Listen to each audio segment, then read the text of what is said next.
అయోధ్య సరయూ నదిలో స్నానం చేయడం ఒక పవిత్రమైనటువంటి పుణ్యకార్యం.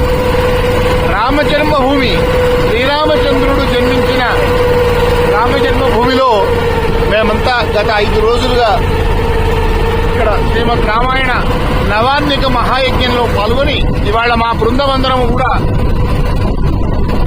సరయూ నదిలో స్నానం ఆచరించడానికి ఇచ్చేశాము. అద్భుతమైనటువంటి సరయూ నది ప్రవాహం బాగా ఉంది.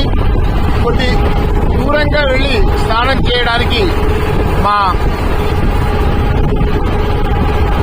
బోట్లో వెళ్తూ ఉన్నాం. చూస్తున్నారు కదా, చాలా ప్రవాహం. ఇదంతా సరయూ నది.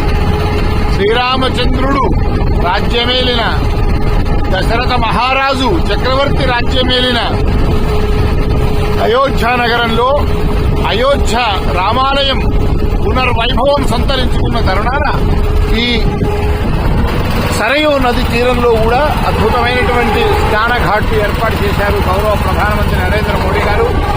చూశాం కదా, చాలా ఒకవైపు సూర్యవంశ మహారాజు అయినటువంటి శ్రీరామచంద్రుడు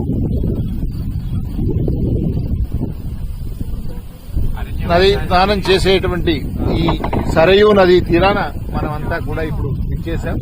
ఇది చాలా అద్భుతమైనటువంటి గొప్పనైనటువంటి ప్రదేశం.